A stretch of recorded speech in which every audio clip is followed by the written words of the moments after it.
আসসালামু আলাইকুম। স্বাগতম মহাগ্রন্থ আল কোরআনের ধারাবাহিক তাফসিরে। আজকে ইনশাআল্লাহ আমরা পবিত্র কোরআনের সূরা আল আরাফের 29 নম্বর আয়াত নিয়ে আলোচনা করব।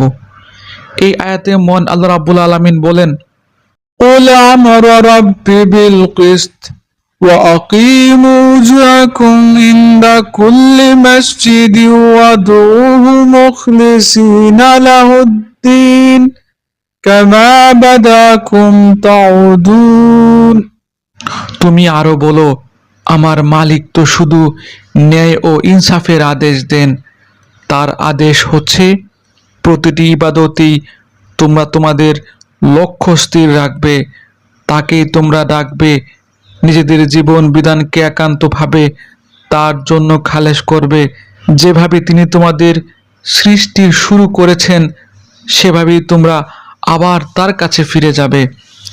আলহামদুলিল্লাহ, চমৎকার একটি আয়াত।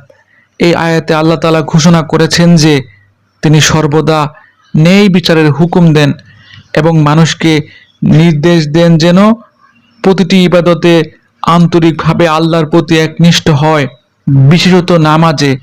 এই আয়াতে মানুষকে আরও আহ্বান করা হয়েছে যে আল্লাহর একনিষ্ঠ বান্দা হতে, কারণ তিনি আমাদের প্রথম সৃষ্টি করেছেন এবং একদিন মৃত্যুর পর আবার আমাদেরকে তার কাছে ফিরে যেতে হবে। প্রিয় বন্ধুগণ, এই আয়াতের মূল শিক্ষা হলো ইবাদত শুধু আল্লাহর জন্যই হতে হবে। ইবাদতে রিয়া, ভণ্ডামি কিংবা অন্য কাউকে খুশি করার উদ্দেশ্য থাকতে পারবে না। একই সাথে আল্লাহ রাব্বুল আলামিন ন্যায়পরায়ণ, তিনি কারো প্রতি জুলুম করেন না। তাই বান্দারও উচিত ন্যায় নীতি মেনে চলা, ন্যায়পরায়ণ হওয়া, সত্য পথে চলা, ন্যায়ের পথে চলা এবং জীবনের প্রতিটি ক্ষেত্রে খাঁটি তাওহীদের ভিত্তিতে আল্লাহর ইবাদত করা।